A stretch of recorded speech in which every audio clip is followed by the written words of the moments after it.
Nila ako sa'yo regarding dun sa inyong mga activities dito when it comes to PCR activities. Yes, sir. So itong katanungan ko, ano-ano ang mga gawain ng pulis na katuwang niyo yung mga mamamayan? So basically, sir, this community assistance center, or this is substation of the Legazpi City Police Station, sir. Pagdimaan po, sir, sa mga sasaktan sa SIPAC, majority ng designation dito ng mga personnel natin. Ano po, sir? Pit patrol, traffic officer.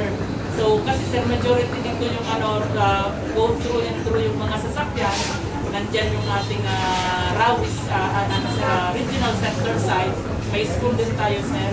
And then, yung mga activity namin, sir, tulungan namin yung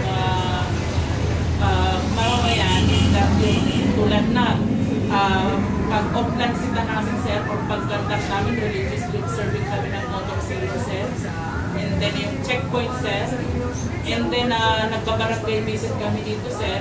Barangay visit, yung isa sa main ng aming pagbabarangay visit, sir, main function, main purpose is that to educate somehow yung mga resident.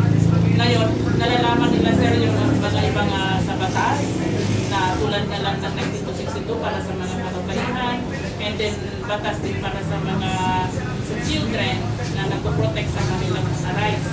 And then, sir, pag nag-school visit naman po kami, sir, main purpose is that crime prevention. Kasi nowadays, yung mga kabataan, masyado na social. So dito sa mga activities yun po, sino-sino yung mga kasama? Dito, sir, usually, sir, meron naman kasi, sir, di ba, sir, sa Legazpi City Police Station po, sir, yung PCR team, sir, ng Legazpi City Police Station, always coordinated po, sir, kami with the PCR, sir. Sa We invite them, sir. barangay? Barangay naman po, sir, still, we do invite them. Kasi po, sir, they are delegated with the task force, sir. Pero sa mga house visit na to, may kasama ba kayong mga barangay visit o paano? Yung sa po, sir, pag nag-visit kami, sir, commonly, sir, surprise visit kami, sir, sa mga barangay, sir. So that they will not prepare too much for us kasi hindi naman kami, sir, talaga bisita, sir. Kami, we are trying to develop the rapport between the community and us.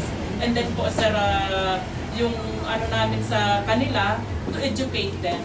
And then, recently lang po, sir, with the celebration of Crime Prevention Week, September 1 to 7, nag-conduct po kami, sir, pa-seminar sa Barangay Peacekeeping Action Team natin dito, sir, along dito, sir, sa barangay ng Rawis, Arimbay, Bigayan, Padang.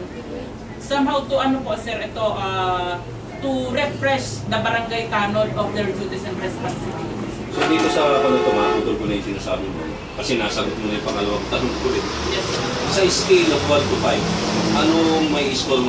anong score may bibigay mo sa ugnayan ng pulis at mamamayan dito sa inyo sa sasalupayan? I can say, sir, na from scale 1 to 5, we are already at 4 because we are on our working hard para po sa namin sa relationship with the community.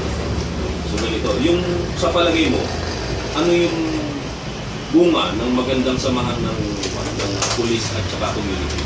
Yes, sir. With our daily activities, with our routinary activities, as of now, yung mga residents, sir, I used to receive calls kasi alam na nila, sir, yung kung sino yung kukontakin nila at paano nila kami kukontakin if in case na kailangan talaga na responde ng police, sir. So, lastly, ito. Yes, sir. Paano mo masasabi na nakakatulong pa ng malaki itong ugnayan ng pulisya at komunidad sa overall peace and order ng isang dito sa area? Yes, sir. Because, sir, it really helps, sir. It really helps po, sir. And na-observe namin, sir, na sa pag-regular namin contact ng motor zero, checkpoint, na-minimize talaga, sir. Wala masyadong ngayong crime.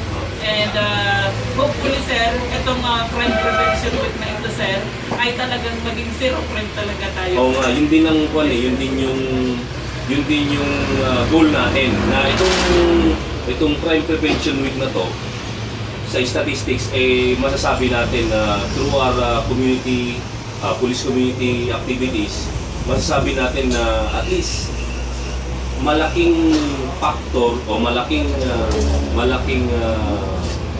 kaibahan na lessen yung crime incidents. Yes sir. Yun lang at congratulations sa yung review.